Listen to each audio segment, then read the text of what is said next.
আজকা 21 তারিখ, গতকাল 20 তারিখ ছিল, বেতন দেওয়ার টাইম ছিল। গতকালও পোলাপান আসছিল, কিছু কিছু ফ্যাক্টরিতে হামলা করছে, চেক আপ করছে, কিন্তু শুক্রবার থাকায় আমরা বেতন দেই নাই, ওদের কাছ থেকে টাকা পয়সা নেই নাই, কয়েকজনের কাছ থেকে মোবাইল নিয়ে গেছে। আজকে আবার এইসব পোলাপানগুলো আবার আসছে। একটা ছেলেকে যখন অ্যাটাক করছে, তাদের কাছ থেকে এই মোবাইল ছিনতাই করার কালে কয়েকজন বন্ধু সহ একটা ছেলেকে ধরে ফেলার পর কিছু মাইট দূর দেয়। ও কিছুক্ষণ দূরে গিয়ে কল দিয়ে সন্ত্রাসী গ্রুপকে এখানে নিয়ে আসে।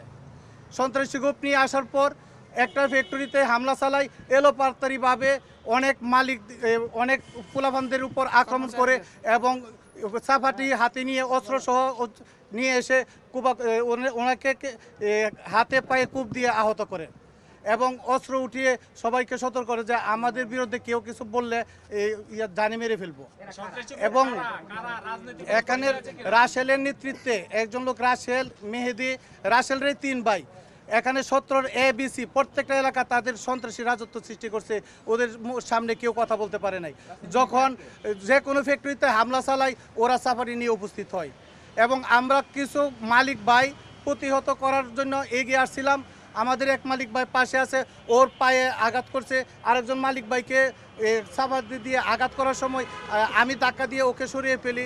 পরবর্তীতে আমার উপরও আঘাত করবার জন্য আসছিল, কিন্তু করতে পারি নাই। আমরা অন্য একটা ফ্যাক্টরিতে গিয়ে আমরা নিজেদেরকে রক্ষা করি। যখন আমরা খবর পাইলাম যে ওখানে ওই আবির ফ্যাশনের মধ্যে গণ্ডগোল হয়েছে, তখন আমরা আবির ফ্যাশনের দিকে যাওয়ার সময় আমি পিছনে ছিলাম, আমার পিছনে ছিল মানিক ভাই, আমি মানিক ভাই সহ যাইতেছি।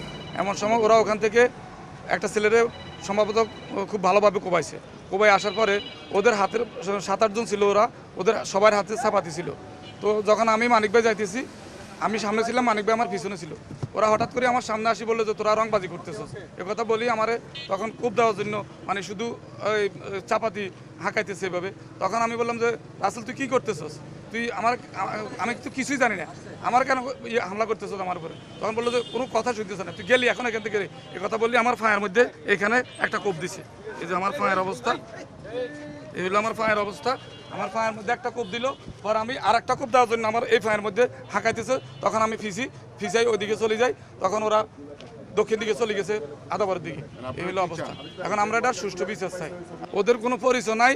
ওরা যেই সরকার যখন ক্ষমতা থাকে, ওই সরকার মানে সাইনবোর্ড নিয়ে ওরা তখন এই অপকর্মগুলো চালাই যায়। প্রতি মাসে আমাদের 10-15টা মোবাইল ছিনতাই করে নিয়ে যায়। কিন্তু ওরা মুভি স্টাইলে আজকে যখন জহির ভাই ফ্যাক্টরিতে হামলা করে, তখন আমি, আমার আরও এমব্রয়ডারি মালিক, আরও 2 জন, আমরা ছোট্ট একটা স্কুটি করে তাড়াতাড়ি চলে যাচ্ছি। আমাদের সামনে দিয়ে ওরা ঠিক মুভি স্টাইলে 7-8 জন সাবারে নিয়ে যাচ্ছে। আর আমি কিন্তু এমনি মেলামারি থুয়েই দৌড় দিছি। যখন জহির ভাই আমাদেরকে ফোন দিল, একটু তাড়াতাড়ি আসো, এদিকে তো সবাই কোবাই। একটা ছেলেরে কোবাইতে তার হাতের রগ কেটে ফেলছে, সে এখন হাসপাতালে আছে। তো এই যে আমরা কথাও বলতে পারি না, আমাদের মেশিন ঢুকার সময় মেশিনের সামনে দাঁড়ায় থাকে 20-25 জন, এরকম ধাপে ধাপে আসে। সারা রাত্রে আমরা মেশিন একটা ঢুকাইতে প্রায় 12টার পর থেকে আমরা শুরু করি, কিন্তু প্রায় 20-25 গ্রুপ আসে।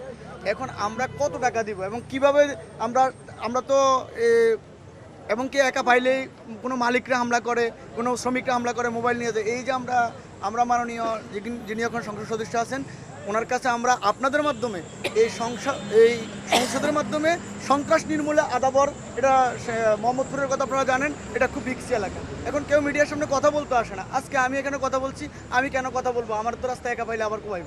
এখন আমরা আসলে নিজেদের প্রাণ সংকটে ভুগতেছি। তখন ফ্যাসিস্ট সরকার ক্ষমতা ছিল, তখন এরা ফ্যাসিস্টের দল করতো। এখন নতুন সরকার আসছে, এখন তারা নতুন সরকারের সাইনবোর্ড ব্যবহার করতেছে। আসলে মূলত এরা প্রকৃতপক্ষে কোনো সংগঠন বা কোনো দলের না, এরা বেসিক্যালি সন্ত্রাসী। বেতনের সময় আসে, বেতনের টাকাটা দিই একটা ওয়ার্কারের হাতে, তখন ওরা যখন রাস্তায় বের হয়, তাদের কাছ থেকে টাকা এবং মোবাইল ছিনতাই করে নিয়ে যায় ছিনতাইকারীরা। পরবর্তীতে ওই ছেলেটা 5-7-10 দিনের ফ্যাক্টরিতে আসে না, তার বাসা ভাড়া দিতে পারে না, মানবিকভাবে অনেক কষ্টে তার জীবিকা নির্ভর করতে হয়। আমরা বর্তমান নতুন সরকারের কাছে এর পরিত্রাণ চাই। আমরা চাই একটা সুন্দর সুষ্ঠুভাবে আমরা ব্যবসা করতে পারি। এই সরকার ব্যবসা বান্ধব সরকার, তাই সরকারের কাছে আমাদের প্রত্যাশা যেন আমরা ব্যবসা করে আমাদের সাথে যে সকল পরিবার সম্পৃক্ত আছে, যেন সবাই আমরা সুন্দরভাবে থাকতে পারি। ওসি সাহেব আমাদেরকে যথেষ্ট সহযোগিতা করতেছেন এখন দেখি শেষ পর্যন্ত আমরা যদি এটা রেজাল্ট পাই, বাংলাদেশ সেনাবাহিনী এবং আদাবত থানা আমাদেরকে সহযোগিতা করতেছেন। আমরা দেখি ওনাদের সর্বশেষ পরিস্থিতি দেখে আমরা আমাদের চূড়ান্ত রায় ঘোষণা করব। এখন পর্যন্ত আমরা এখনো আশাবাদী। আমরা চাই একটা সুষ্ঠু সুন্দর তদন্তের মাধ্যমে এদের আইনের আওতা আনা হোক। থানা বলছে আমরা সন্ত্রাসমুক্ত আদালত এলাকা চাই, আমরা শান্তিতে বসার করতে নিরাপদে ব্যবসা করতে চাই। আমাদের এটাই আমরা থানার কাছে অভিযোগ করছি যে আমরা নিরাপদে শান্তিতে আমরা যাতে ব্যবসা বাণিজ্য খাইতে পারি। মামলা হয়েছে, মামলা অলরেডি চলতেছে এবং এসি সাহেব ছুটিতে আছেন, বর্তমান দায়িত্ব এসি সাহেব আছেন, উনি আমাদের আশ্বস্ত করছেন যে আপনারা বাড়ি যান। আমরা আশা করতেছি যে আপনাদের শ্রেণীর আগেই আপনারা আপডেট পাবেন ইনশাল্লাহ।